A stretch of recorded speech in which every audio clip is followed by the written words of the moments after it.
Morning. Sad day hearing about Jilly Cooper passing away. Another national treasure after we lost the actress who played Hyacinth Bouquet last week. And Jilly, for me, represented my kind of teenage years, and all her books are so fabulous and frivolous and cheeky, and for me represent the best of Britain, like times that were for me much better than we are currently enduring in this country. And I just find it sad that we're losing all these really great characters that embody the true British kind of spirit, and I wonder when we've lost more, what will be left of that really great era. Anyway, the Manchester attacker, as ever, was known to the authorities, and this is what really gets me angry. It's every single time police are aware of them, and this guy was on bail for rape, and the Daily Mail had an article saying that he was known to have extreme views. An ex-partner said they had very extreme views, and even his dad, I think, again in the Daily Mail, said his dad was kind of celebrating the Hamas attacks, and nothing ever gets done. And I just thought, we had 40,000 people on an extremist watch list, terror list, before all of the boats crisis, and it makes me wonder, how many do we have in the UK right now who have such extreme views? And the police, we've seen some questionable policing recently, but they are stretched, and who can possibly look after all of these people 24/7? So one, they need to really prioritize their resources. They shouldn't be spending a minute looking at grannies or silly words online. The only things they should be looking online is on the dark web or somewhere where terrorists are communicating really dangerous rhetoric, divisive rhetoric, kind of malintent, dangerous intent, plans, etc. Those are the only people they should be monitoring online, and the rest of the time they need to be on the streets and keeping an eye on such dangerous people to keep British public safe.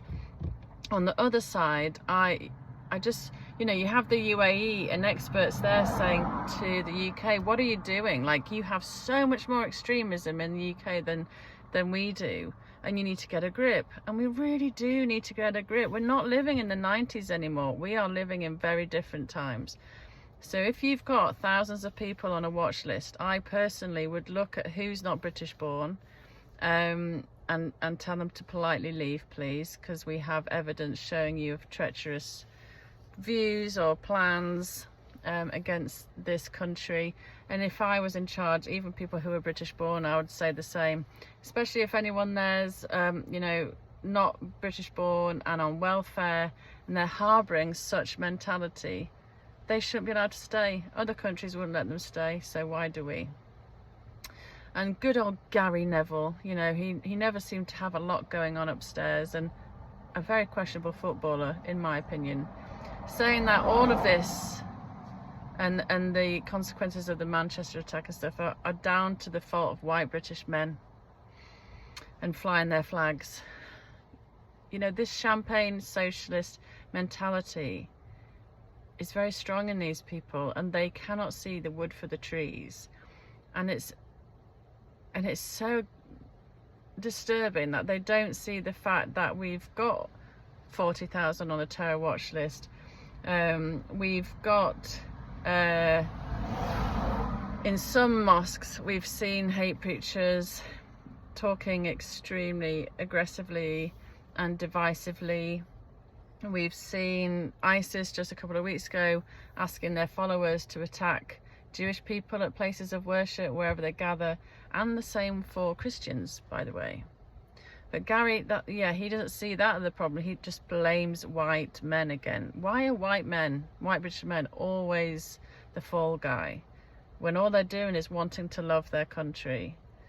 And I think, Gary, what you need to understand is British people of all colours and creeds who love this country and are sick and tired of seeing loads of foreign flags, foreign wars brought to our streets, Palestine marches every 2 seconds, where they're shouting such divisive, agitating rhetoric, to the point where a lot of Jewish people are wondering if they can continue to live in the UK. How shameful is that? Literally, how shameful is that? And we just want to bring people together. That is what things like the Unite the Kingdom March in September was about. People of all colours and creeds, shapes and sizes came together to want to feel good about the UK, want to bring people together to help to kind of nurture and bring cohesiveness again to this very divided country, because we've allowed so many different politics and opinions, and we haven't retained our culture as the first and foremost priority.